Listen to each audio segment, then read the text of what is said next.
And let me know when you're ready to go, because I have them waiting too until you're ready. So. Oh, okay. Okay. Is there a PowerPoint for this? No. Yeah.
We need the handheld, it's coming, so we'll just wait till we get that. Make sure it works. Okay.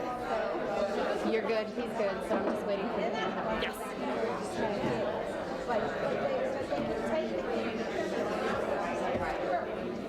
I think there's a hand stop it. Maybe you can. Maybe it's too disruptive.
Everybody. Welcome. We're really excited to have our panelist students with us this afternoon and hear from them. I am probably have the easiest introduction of the entire conference. I'm simply here to introduce our moderator, Mary Opperman, Vice President of Human Resources and Safety Services, who will be moderating this afternoon's panel. So I'm just going to turn it over to Mary. Thank you so much for being here, Mary. We appreciate it. Thank you, Erin. Good afternoon. We are live streaming today, so welcome to all of you who are joining us online. I hope you have enjoyed all the presentations you've had so far today, and so I'm sure they've all been wonderful. You'll understand me if you when I say that I think we've saved one of the very best for right now. I'm thrilled to be the moderator of today's panel. So I'm going to very briefly introduce you to some of today's finest service leaders here at Cornell. I honestly believe that soon they will become some of the world's finest service leaders. I'm going to introduce them and the name of the organization that they lead. Then they will tell you about their organizations, why they got involved, and what they hope to accomplish. I will also ask them to share some tips with the rest of us. How do these amazing people balance all they do as Cornell students with the stresses of being service leaders? Each will talk for about 5 minutes, and then we are going to open the floor up to you for your questions. So as they talk, think about some questions you'd like to ask them. Today, we are very fortunate to have with us Karim Abouelnaga, class of 2013, School of Hotel Administration, founder of Practice Makes Perfect, Inc. Anil Singhal, class of 2013, College of Engineering, president of Y.O.U.R.S. Y.O.U.R.S. Brandon Taylor, class of 2013, College of Architecture, Art, and Planning, president of IthaKids. Kelly Parnes, class of 2014, College of Human Ecology, president of REACH. And Hannah Geiser, class of 2013, College of Human Ecology, campus campaign coordinator for Teach for America. And with no further introduction necessary, I'm going to turn this over to Karim. Thank you, Mary. I also want to give a couple of thanks and shout outs before I do start. It's Abouelnaga, but don't take it personal. It's a really long last name to pronounce. I want to thank Liz, who's out there in the audience, and Linda Gatsby, who've been really instrumental in actually bringing us forward today. Amy, Zach, and then Brandon, who are also really involved with our organization, and then everyone else who's tuning in. So I'll start with the last question first. How do we balance this? I honestly believe that through all of the different organizations and extracurriculars that we partake in, we actually wind up saving more time because you form friendships and build relationships with other people who are willing to help you study. And those synergies help you inside the classroom and take you further beyond that. And now I'm going to spend most of the time on why and what we do and how I got involved with Practice Makes Perfect. We actually started the organization here at Cornell 3 years ago now, which is a little hard to believe, but it started as a research project my freshman year at Baruch College before I transferred here. The original name of the organization was going to be called I Will Learn Because I Can. I fundamentally believe that one of the largest problems in our education reform system today is that it's being driven from this sympathy perspective instead of one that's gone by empathy. Our largest education reformers, people like Wendy Kopp, Arnie Duncan, Randy Weingart, even President Obama himself, although all admirable and instrumental in pushing the conversation around education, they're driving our education system from this outside-looking-in perspective.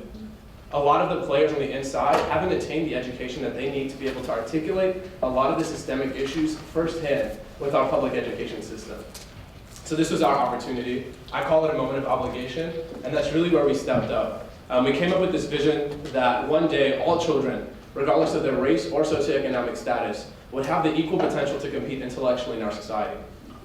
Our program today serves students in middle school and in high school. We focus on academically struggling middle school students. We pair them with high-achieving high school kids, and they serve as role models for them. Our high school students are paid a summer stipend, so we're addressing teenage unemployment. They engage in service projects all around the summer, and so they're really rebuilding their own neighborhoods. And then we integrate college students. And so we have 3 levels of mentorship and role models, essentially.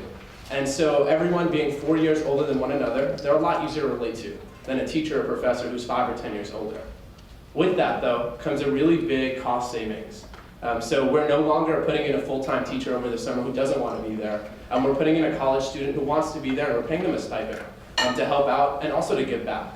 And so with that, we've been able to run our summer program at about $250 a student, which is unlike summer school today, which is running at $800. And so what's our bigger picture vision? One day we hope to redefine the way our nation approaches summer learning for middle school and high school students. I think we really have a program that's the way of the future. It addresses the achievement gap, but more specifically focuses on the summer learning loss. And that's not just a US problem, it's an urban problem. And it affects countries, industrialized countries, everywhere across the world. So not just in the US, but think London, think Australia, think Germany, wherever you have those 2 summers off or even a month and a half of summer where you're not in school or engaged, you're suffering from that summer learning loss as long as you're in a low-income neighborhood where you don't have anything to engage in.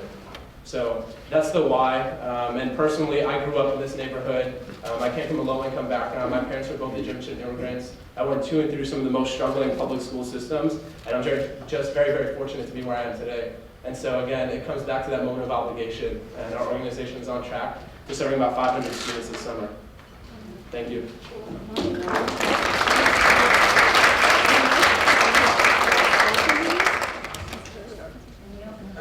That's a hard act to follow.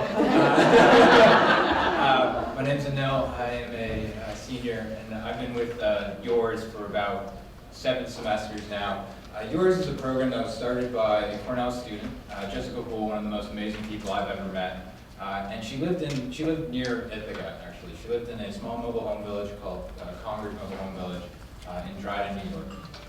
She came to Cornell, and she realized that the students in the community that she lived in struggled both with extracurriculars, academics, and just having a safe place to grow and have fun. So she actually started this program in her backyard by herself, reaching out to some of the kids in her neighborhood, led activities, and it's grown tremendously since. My freshman year when I joined, we had 25 volunteers and about 30 kids. This semester alone, we have over 80 volunteers, and we serve over 50 kids in 3 mobile home villages in Ithaca. Our program has 3 days of after-school programming. We do homework help on one day. We do a leadership council for some of the older youth that try to give them real community service skills and team building skills. And then we have a fun day so everyone can kind of relax and get out those week stresses before the weekend. The story I tell about how I got involved is it was a mistake, but it was the best mistake of my life. And I went to an info session my freshman year. I filled out some paperwork. I was like, oh, this seems normal. And then at the end of the info session, they were like, okay, we'll see you next week. And I was like, what? I gave it a chance, and I showed up the next week, and it was amazing. I fell in love with the kids. I fell in love with the program and everything they did, and I've stuck through it since. I volunteer on all 3 days now. It takes probably all of my time, and the question was, how do you balance it? And I realized that at a certain point, it's no longer a time commitment. It's not really that burden. When it's something you think about naturally or you care about so much, that it doesn't matter how much time you put into it because you love it and you want to be part of it every time or every day. In terms of what we hope to accomplish, I guess our vision is that we can give to a community that struggles both financially and with transportation barriers to open up a safe space to grow and learn.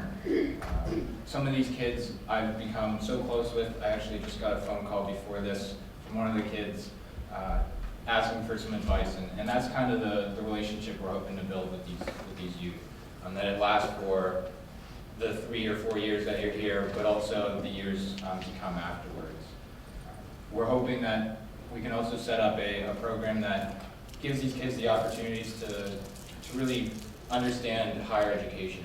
Most of these kids will not graduate high school. Most of them will definitely not go to college. And so giving them those opportunities where they can really understand, are there other options, higher education or vocational schools or employment practices.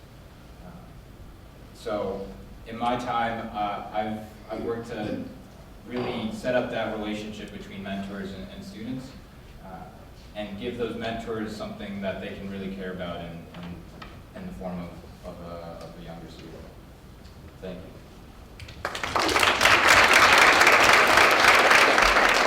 you. Good afternoon.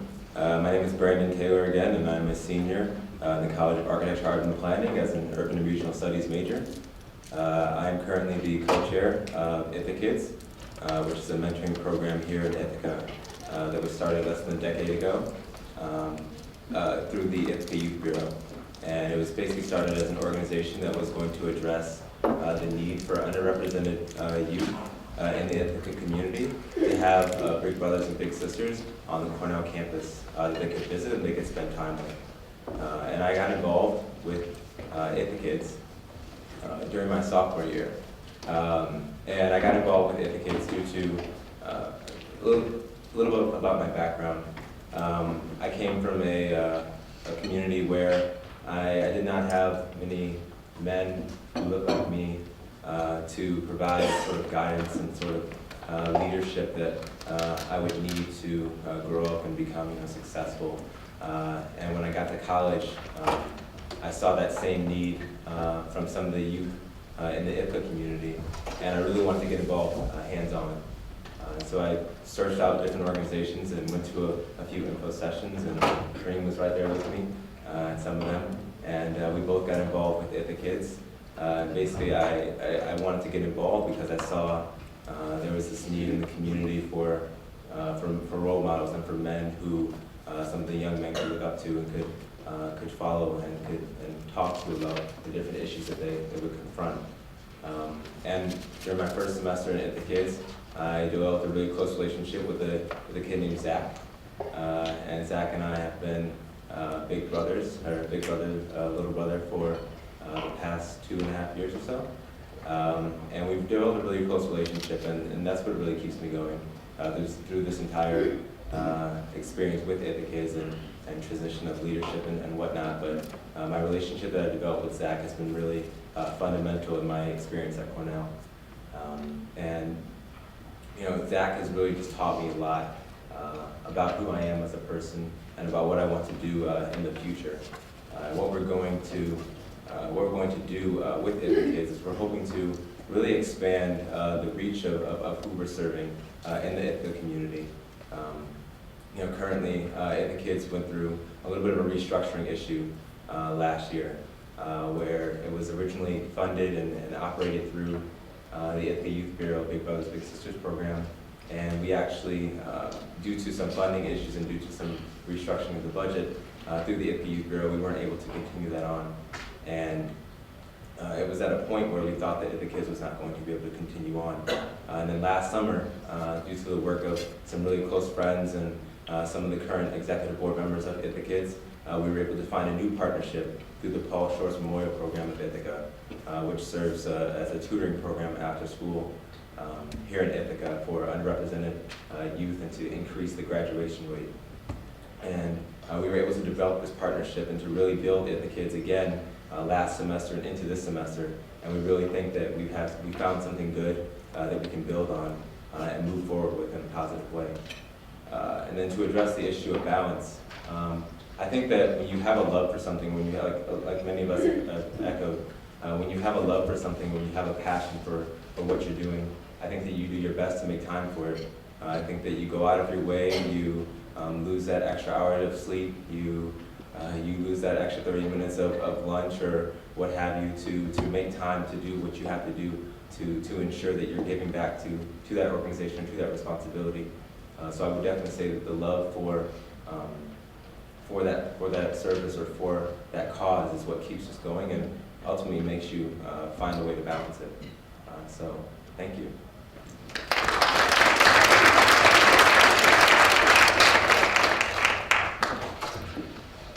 Hi, I'm Kelly. I'm a junior in the School of Human Ecology, and I'm the president of REACH.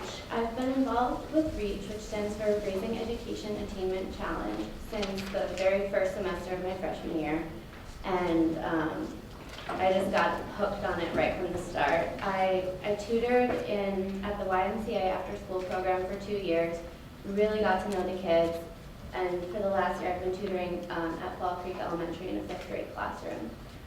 So REACH is a 14-year-old program. It's been around for quite a while, but in the past few years it's really increased dramatically. Right now we're up to over 100 tutors at 20 different sites in Ithaca. So all of the elementary schools, places like the YMCA, the Saturday Science Center, anywhere that needs it. And what REACH does is it gives all these programs the extra support to really be able to help all the children in the programs. It allows the programs to have extra hands to come in and be able to sit down with one student for the whole time and really help them with their homework, or take a small group and do an activity with them to really give all the kids in the district that we can the extra attention that they deserve. So REACH kind of has twofold goals. One is for the students in Ithaca, to give them extra support, to give them a mentor to look up to motivate them about school, because they're being motivated by students from Cornell, people who obviously really believe in education and can can show the kids that. Our other goal in REACH is for the tutors. We teach service learning. We teach how important it is, and we hold trainings of how to teach and how to mentor and how to tutor. And it really, you can tell that that aspect of it really means a lot to the tutors, to be able to learn how to tutor and how to mentor, and then use that in the field the next week. So every tutor tutors once or twice a week, and comes to trainings once a month. I balance being president of REACH and academics very easily, because REACH and the other volunteer organizations I'm a part of is what gets me through school. I want to be a pediatrician, and I can see no point in spending hours on organic chemistry if I don't get to go and see my kids at the end of the week, because that's what reminds me why I'm spending hours on organic chemistry. And I need to go every week to realize, yes, this is why I'm doing it, and that makes me work harder in school because my goals are really evident and I'm able to see them.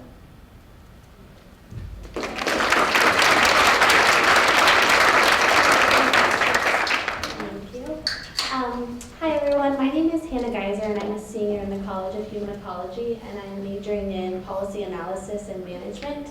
Currently, I have been working for Teach for America for about a year. I am the campus campaign coordinator at Cornell for Teach for America, and then this past summer I worked at one of the training institutes in Chicago serving as an operations coordinator. And next year I'll actually be working for Teach for America in Dallas, Texas with Anil. Which is really exciting. But Teach for America is a national movement comprised of undergraduates, graduates, and professionals seeking to address the educational opportunity gap in America. As Marjorie Mayer iterated yesterday, 16 million children today are living in poverty, and only 1 out of 13 of those will go on to graduate from college. Out of our 8th graders, only 1/3 of them are performing at grade level today.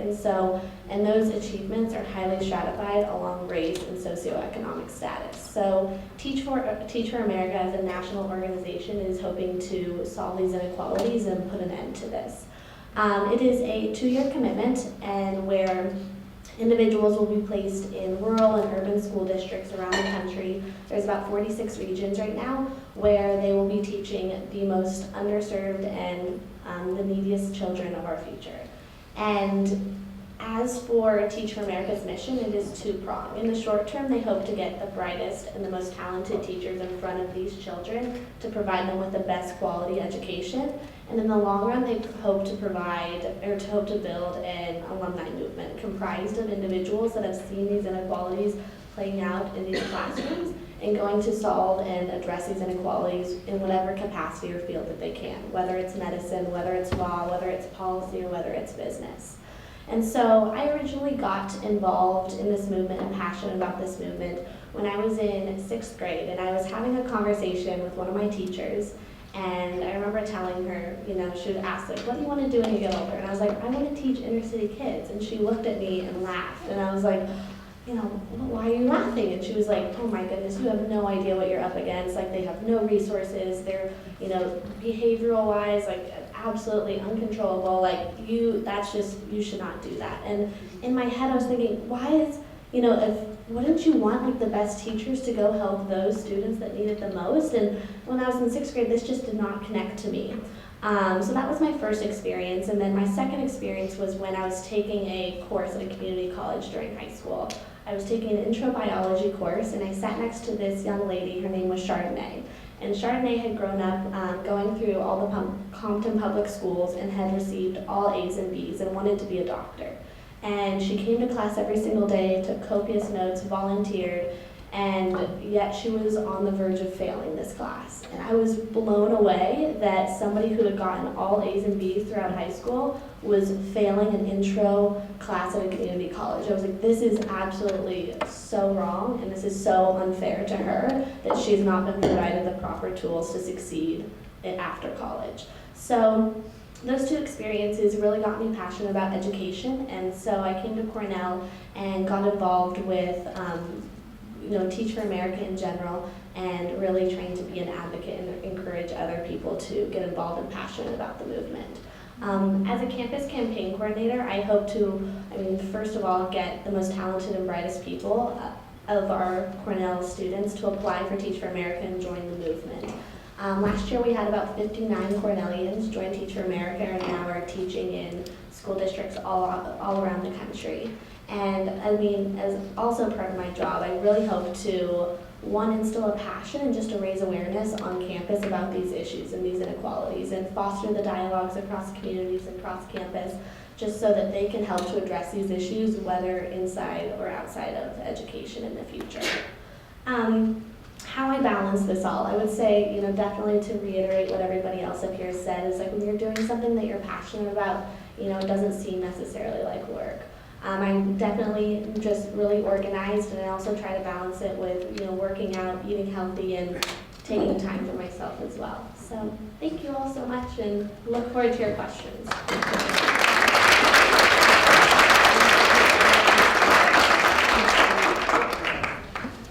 Okay, so there you go.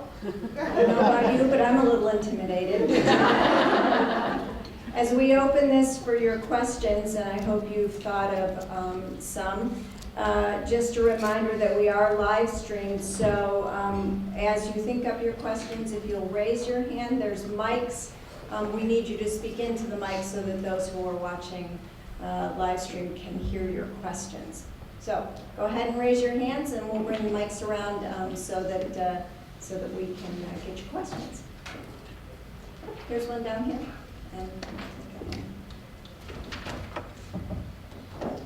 Hi, and thank you guys for your commitment to what you do. One or two of you can answer this question. I just wanted to know how you believe that we as alumni can help support you in your organizations and your efforts. Well, I know for our organization, we put out some pamphlets that you guys can look through. Our organization is rapidly expanding. We've grown 300% last year, and are looking to do the same again this year. We really are trying to build this national model and then eventually go internationally. I think as alumni, you all have access to really big networks and a lot of different resources. Specifically pointing to one, I know last year I walked into the classrooms again and I realized that we had done this incredible job at rebuilding the macro environment around education, but the classrooms looked like jail cells. And we realized that we needed to do more on the micro level. I spent 2 summers, one at Goldman Sachs and the other one at BlackRock, where we did all these different community service projects, and they involved like spending a day with the student to do artwork. And the project ended the moment we left that site. And so I figured, what if we can leverage those talents of the people working at these corporations over the summer who are going to do service projects anyway, and have them have a lasting impact on the schools we're already working in. So if you work for large companies that are already doing service projects, please reach out to us. Our contact information is on the pamphlet. And I know Brandon can echo a couple of things for IthaKids, so I'm going to let him do that. And then everyone else, please do jump in. Well, I know for IthaKids, we're at the stage where we're currently still rebuilding the organization from what we encountered last year. So we are looking to definitely expand the reach of students in the community and youth in the community. So I know that as Cornell or as alumni, you all may have special or significant contacts in the community that can help us continue to grow the youth base that we are able to tap into, because I know that there are a great amount of underrepresented students in the community that could really benefit coming to Cornell and spending every other Sunday with devoted college students who are really trying to give back and trying to teach and trying to learn and grow at the same time. So if anyone has any of those connections or has any further thoughts on that, I'd love to talk with you afterwards as well. So thank you. Anyone else? Carolyn in the back, did you? Wait, in the back. You need to wait in the mic first. Sorry.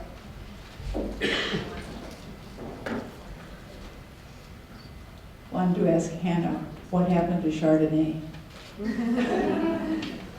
That is a great question. We have fallen out of touch, and I think when we went to go take the final, she was we were still unsure if she was actually going to pass the class or not. But I mean, she had like the zealous and like the enthusiasm that I know that she definitely is going to like keep trying and keep moving forward. I know she wanted to go on to become a doctor, and so that was like her passion. And from she was hoping to go to Cal State Dominguez Hills, and so that was where she was headed. But I'm, you know, one of these days I'm going to seek out Chardonnay because it's been 6 years, and I'm going to find her. So thank you.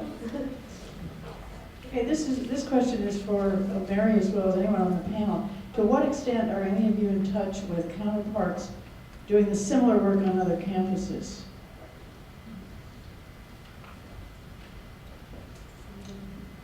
So our organization is actually a 4-H organization, which is a national organization. We've tried to look at other local universities and see whether there are similar communities, because there always are, that could benefit from a program like this. We've actually reached out to other locations within the Ithaca community or within Tompkins County. I know Enfield has reached out to us, the Enfield School District, the Newfield School Districts, and others have reached out and asked us to start a program out there. I think our issue right now is just logistics and finances. We struggle so much with fundraising and whatnot, and time commitments of students that it becomes so difficult to restart this program. But I know we've looked into it, and we're definitely looking to expand. Sure, so I think our work is personally really unique, and that the only reason why we're based out of Ithaca is because I'm currently at Cornell with my team of people who founded the organization.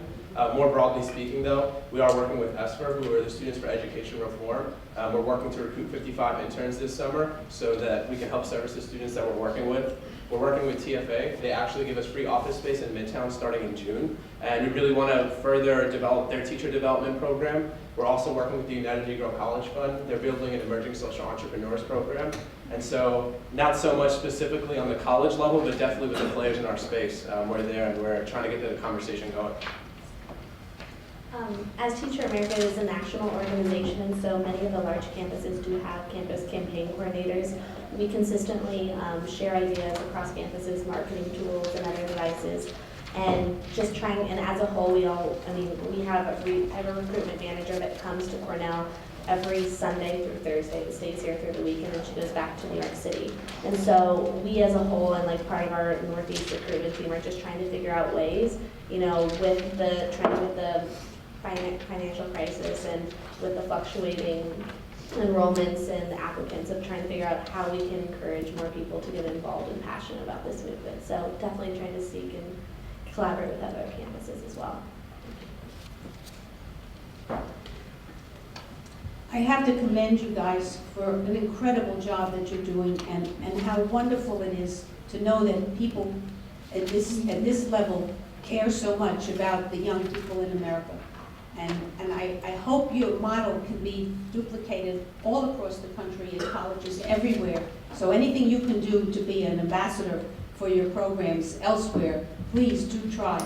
But my question is, we all know that the parental support, the home support, is also so important to kids' achievements. Do you see anything that you can do or somebody else can do to enhance what you're doing on the kid level with the parents, so that the parents can continue your work when they get home? Of course, so I know when I started the whole education movement, I was so frustrated because I knew it came down to parenting in the household. All of the research shows that if your parents are educated, it's likely to trickle down and you're likely to become more educated. But one of the biggest problems is that in a lot of these inner city neighborhoods, the parents are either didn't graduate from high school themselves or they're immigrants. And so they haven't had firsthand experience with the academic system that their students are going through. And I know in our model, we didn't exactly replace them, but we inserted role models, right? So your parents are essentially this role model, someone you're going to look up to and aspire to be like. And students don't have many opportunities to find people that they're going to emulate. And by integrating the high school students and the college students into our model, they automatically become the new role models for these kids to aspire to be like. So I know that's one of the things we're working on. This summer we're also engaging parents. We have our high school students not only accountable to their students, but they're reaching out and structured meetings with their parents, and then we have our college students working with our high school parents. But you're right, the parents are absolutely important and they have to be in there. Otherwise, they wind up not only not supporting what you're doing, but sometimes deconstructing it. And quick example, a summer ago, I was working with a student named Angel, 10 years old, didn't do his homework, and so I sat down with him and asked him why, and he said, well, he was babysitting his 5-year-old brother. I'm one of 7, so I give him the so what look, right? And then he comes back, and he's like, well, every time I try to do my homework, my younger brother makes a mess. And my mother says that if he makes a mess, she's not gonna buy me a video game. And so she almost provides an incentive for him not to do his homework. And she doesn't know that, right? And so unless we get the parents involved and have them there at the table, you're right, you're not gonna be able to create that larger change. Okay. I mean, parent investment, I think, is absolutely crucial to a kid's success in the classroom, but I don't see them necessarily as part of the problem, but more so as a solution. I know that, for my students' success next year, investing those parents is going to be key for me to getting these students to succeed in the classroom. Those parents want more than anything for their students to succeed. They really do. Whether it's working 3 jobs or whether, they have, a couple of kids that they can't drop off, on school on time. And so I know I'm going to go to whatever lengths to make sure that I am investing and including these parents, whether it's calling these parents when the kids are tardy, whether it's, doing home visits, speaking with these parents to figure out exactly how I can be an asset to aid them, whether it is picking some kids up from school or dropping them off or staying late after school because they can't get home from work in time. And so I know that parents are sometimes viewed as part of the problem, but I think that these parents also, they want more than anything for their students to succeed, and that they are also up against barriers themselves, that if I could just also try to be an asset and try to help them and assist them to help their kids succeed. In addition, I think both Karim and Hannah have made really good points. Reaching out to them is so important, and one of the things that we realize is that you need the community side as well. So we do a lot with students on campus, but you also need to reach out to the community. And we actually have a program manager who reaches out and deals with all the families. I've kind of taken on some of that role too, and I make phone calls to parents all the time.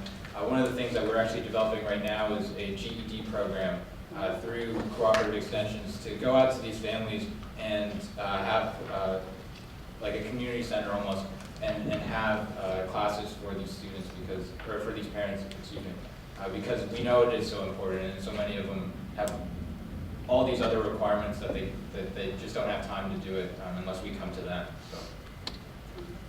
One more point, and I think that one thing that sparked my interest there was that I think that one key solution to this is keeping families, like Karim said, at the table, and when I'm involved in the Paul Shores Memorial Program through the Ithaca Youth Bureau, they host family dinners throughout the semester.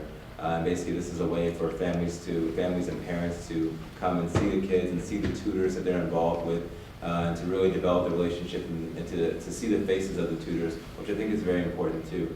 So you develop that relationship, that face-to-face relationship, and they know who their children are spending time with after school. I think that's really integral to developing the relationship, and also finding a solution to keeping the parents involved in what the students are doing actually in the school. So.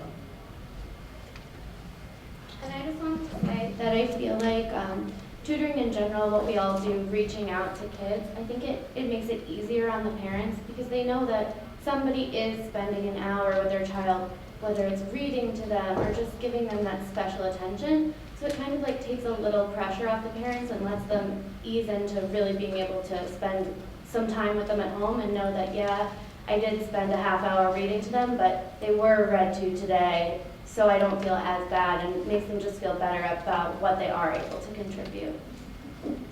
Hi, thank you all. I mean, your stories and the work you're doing is so very inspiring.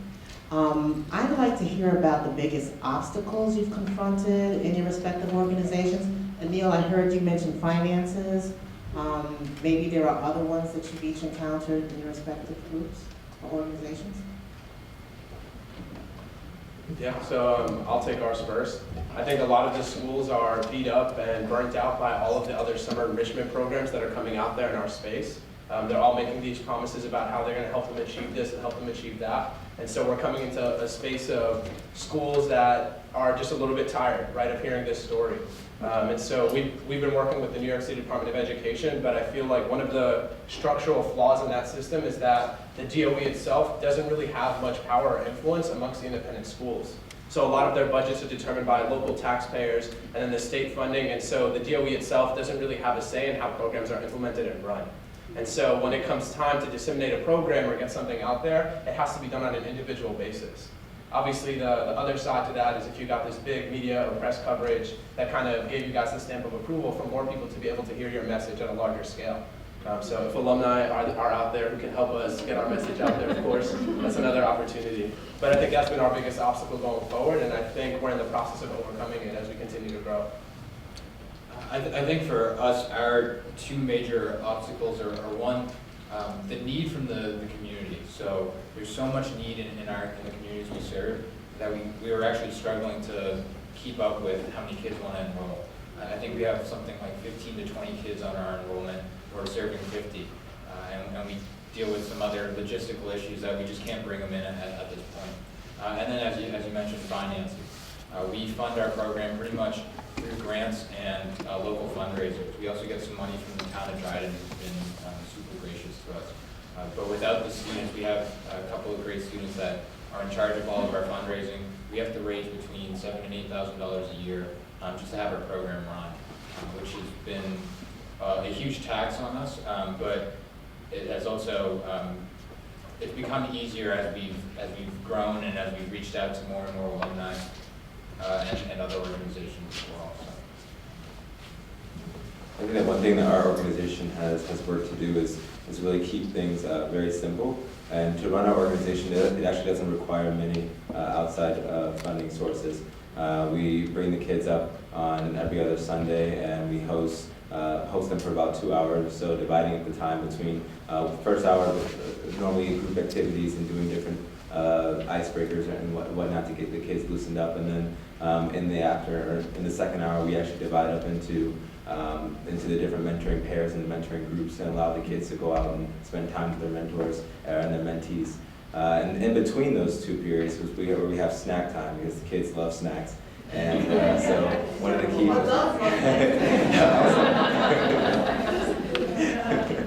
and so the key part there is that we need funding to also provide for the snacks and to provide for the kids that we're serving. And so when we can counter this funding issue last semester, we sought out funding through the Community Partnership Board here at Cornell, and we were awarded a grant through that organization. And we're also considering applying for the Robinson Appel Humanitarian Award also this semester as well to continue to provide us with enough funding to carry on into the following semesters. So, thank you, Brandon. I was about to mention the Public Service Center and the fact that they have really, provided an immense amount of support for many of you. And I remember yours starting at with the Robinson Appel grant. And they have helped many of the organizations become at least nationwide organizations that started at Cornell. I don't know how many of you get mailings from Flabbergals, for instance. That's an organization that started at Cornell, both through tradition and the Public Service Center. And many of the programs that the students run do involve parents, whether it's the gardening programs that have a feast at the end of the summer, or Y.O.U.R.S has had families involved at the end of their programs. And so a lot of the questions that have been asked, that if there's not enough support because the funds are limited, but the Public Service Center that Susan mentioned this morning is just an amazing facility. But can we let Charlie and Hannah respond to the rest of that? So our biggest challenge for REACH has been, especially over the past few years, how to use our tutors' time most efficiently. Because a lot of the after-school programs, although they're supposed to be doing homework, getting their homework done before they go home, a lot of them have kind of fallen apart when there's only one adult there.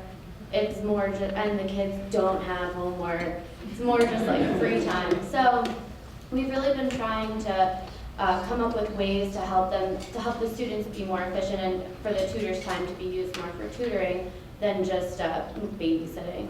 So what we've done in the past year is, for one thing, we've put tutors in the classrooms. So at Fall Creek Elementary now, we have tutors coming in throughout the day, and they are like second teachers. They walk around the classroom, they help the teacher facilitate the lesson, they can have one-on-ones with somebody who doesn't understand something. So that's one way, because the kids are, for the most part, more focused during the day, and we're there to help. Another thing, we've created our own after-school program at Fall Creek Elementary that is a very structured after-school program in which we have a curriculum, and we help them go over, again, what they've learned in class to reinforce that. So those are some ways that we're trying to make the learning more efficient. I would say for Teach for America, from like a national perspective, I mean, the demand is definitely there from the states. We're constantly expanding all these regions. School districts and public school districts and charter schools are constantly asking for more core members from Teach for America. So I would say from a national perspective, it's just getting undergraduates, graduates, and professionals to commit to 2 years. And it's just like a numbers game and getting enough qualified people to apply and become interested and passionate about the cause.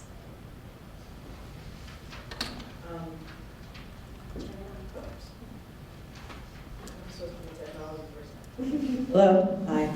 Congratulations to all of you. I'm very proud of what you're doing, and I wish I were as ambitious as you were when I was your age. But the question I'm going to ask you is, and it may not be relevant necessarily for all of you, but I'd like to understand how you're incorporating technology in your growth plans, whether it be through service delivery or curriculum that you're developing. I think that's going to be really critical, as some of you who have a goal to grow 300% this coming year, need to figure out how to incorporate that into your growth plans. Sure. So access to technology in a lot of our lower income neighborhoods are often really difficult. We integrate these 15, 20-minute lesson plans over the summer. They're daily. We take whatever technology is in the classroom. So whether it's the instructor's cell phone or the person's iPad who's leading the lesson that day, and we get them to sort of think. We don't have the structure for how the professor's going to run the class that day because we expect the technology in every single one of our programs to vary from place to place. So we tell them what they're supposed to do, but we let them figure out how they want to operate it. Bigger picture though, we create a Facebook group for all of our high school students across the city, and they interact there. They're posting the pictures on a day-to-day basis. We have them working with ineedapencil.org, so we also integrate this PSAT and SAT prep there. We have all of our books and materials online, so we've built our Common Core standards from scratch. I think if anyone out there knows anything about education, they know that there isn't an expert out there yet, and all of the books and publishing companies that have come out have put the material there and almost tried to replace the teacher altogether. We basically provide, I want to say in aggregate, thousands of problems that meet the Common Core standards, and they were all developed here at Cornell. So that's how we're integrating technology. We're also in the semis of the Dell Social Innovation Competition and are working with a mentor there to figure out other innovative ways to continue to integrate technology at a cost-efficient pace.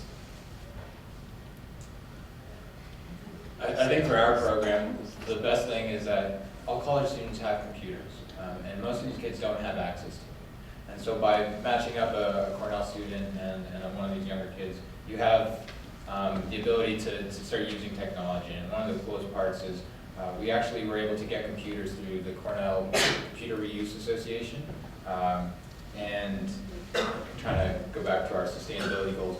And we got some computer programs that these kids have never used before. Some are typing related, some are just like math based, and use that interactive nature of technology to improve education and things like that. The other thing was we've done projects and programs that are opening them up to technologies that they would never have seen before, like video cameras. Many of them never use video cameras, or even a simple camera, and done courses on that. And currently, we're working with the Daily Sun right now to help them create a newspaper. So they're going through writing, taking pictures, and then they're actually going to use the layout technology to make a newspaper and print it. So it's been a great opportunity for them. I guess I'll touch on it a little bit. Our target group for ages is about 7 to 15 or so. So we typically haven't gotten into too much incorporating of technology into what we do with the students. But as far as our advertising, as far as growing our organization, we primarily would use social networks to establish connections with other student groups across, such as Ithaca College. I know they also have a Bakes program out there that does really great work, and we're partnering with them this semester to do greater work in Ithaca and to address the need together so that we can work at the same table to solve this issue that we both acknowledge and are working towards. So. There's another group through the Public Service Center called Learn to Be, which is an online tutoring organization, and Reach will be taking over that as another site next semester, so we'll have that opportunity to actually tutor online, no matter where you are, anytime that the tutoree and the tutor is available. As for technology, I can't really speak into national. Okay, perfect. Actually, I'll just stand up and yell. No, this is nice. This is especially directed toward the gentleman representing the Dryden-based program, and it's a very, very pragmatic question. How did the Cornell students get back and forth to these locations? That I know when I was a student here, most of us didn't have access to cars. So we talked about, or we brought up the Public Service Center earlier. The Public Service Center has a great resource. They have vans that we actually transport our volunteers in. A lot of the volunteers also have cars that we get, that we ask them to participate in, and are they willing to drive? And they drive volunteers to and from 4-H Acres, which is up off of Route 13. For the kids, we have, this kind of goes back to our funding, we actually fund the rental of a van through the Cornell Cooperative Extensions that goes and picks up kids for our programs and drops them off at 4-H. I'm actually one of those van drivers. And then the students drive the vans? No, Or so it's professional drivers? so for the Public Service Center, you have to be trained to be a van driver, and so we have a couple of our volunteers that are trained to do that, and transport volunteers. Many have cars. In terms of the CCE van, you have to be specially trained, and so there's only one or two of us that actually do that. But we have a program manager who is in charge of most of the transportation for the kids. Hi, very inspirational. Yes, wish I was as ambitious as you all are. I'm wondering how your service leadership experience has influenced your long-term career goals.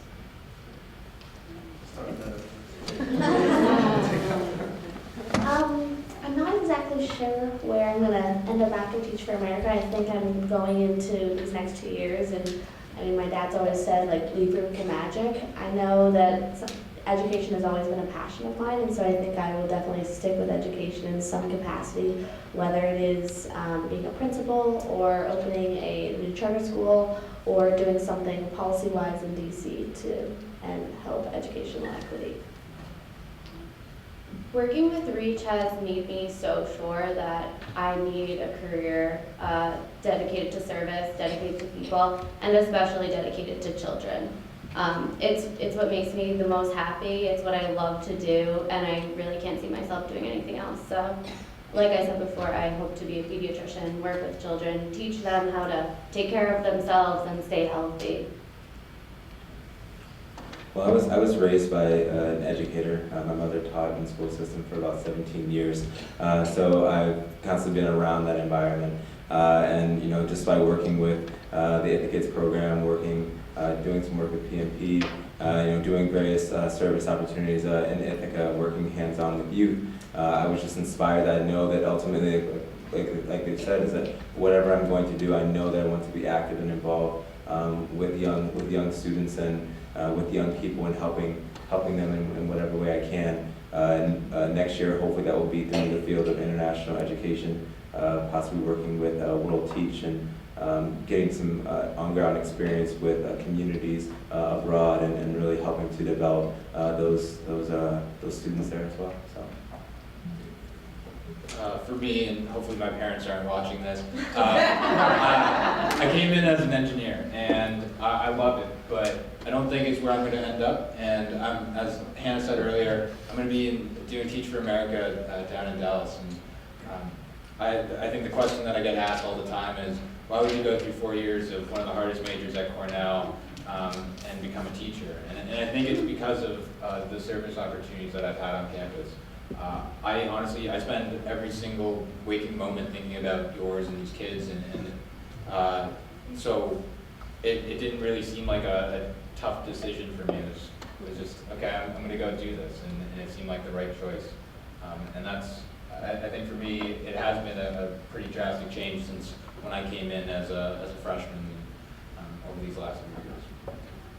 I think for me that question would have been perfect last summer. How am I taking the skills and the assets and the knowledge that I've acquired here at Cornell to sort of magnify and exponentiate the impact I'm having now in education?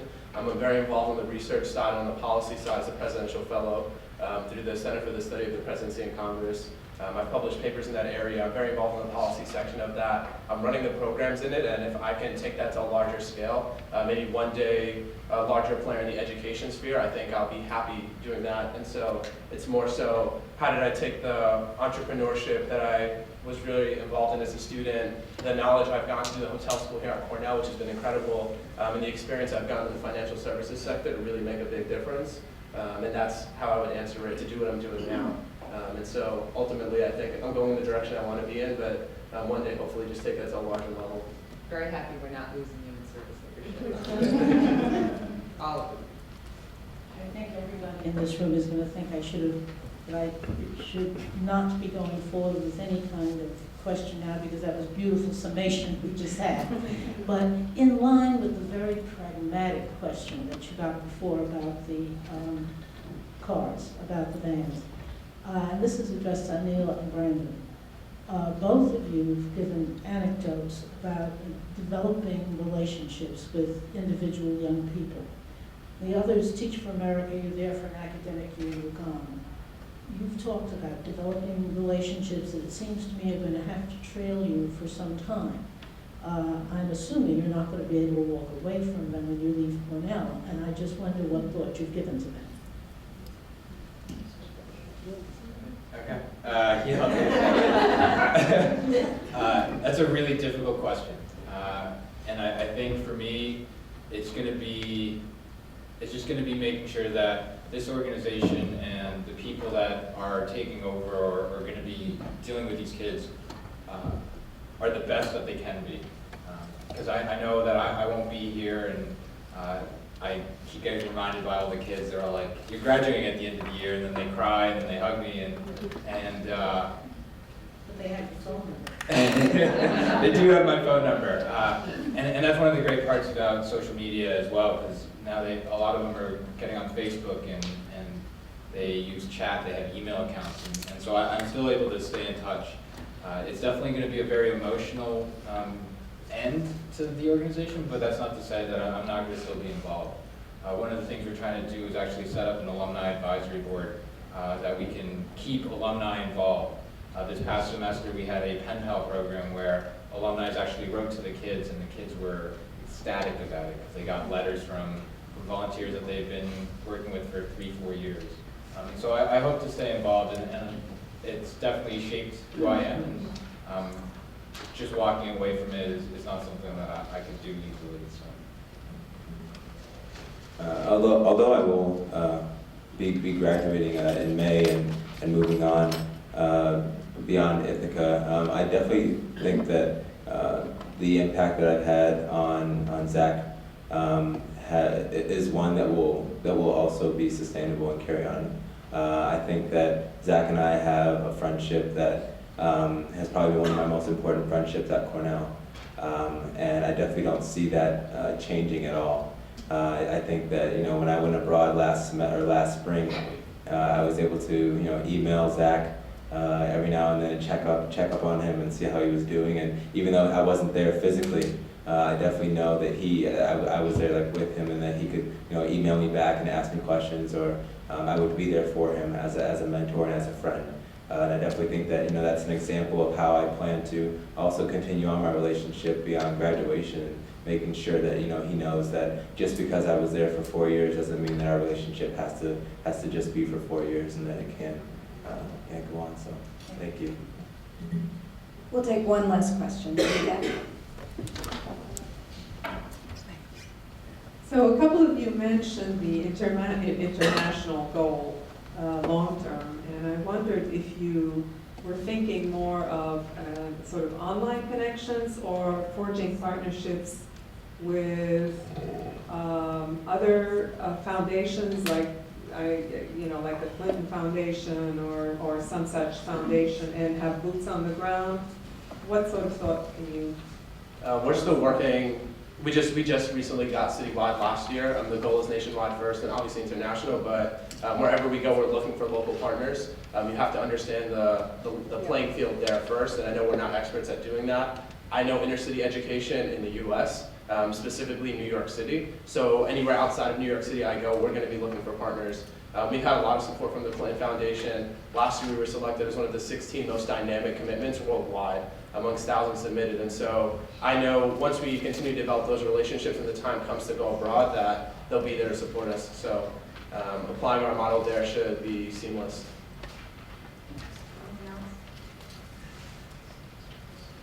I think I want to go into international education, so I'm not sure, it may or may not play a role in developing mentorship programs abroad, but my goal is to go into international education, so just to... Good luck with it. So as we end, just an observation, when the question was asked about challenges, not one of these 5 amazing service learners mentioned that they had any challenges finding other Cornell students as volunteers. And these are just 5 of our many service opportunities on the campus. As Penny pointed out, we have the Public Service Center, we have many, many other organizations. And so in times like these, with the sequester and with the things you read and the things that you see, it isn't a time to despair. So you didn't, by the way, ask me what I plan to do. It'll hurt. This is why I stay right where I am, because there is nothing more uplifting than spending time with amazing, amazing leaders like these. So let's give them a round of applause.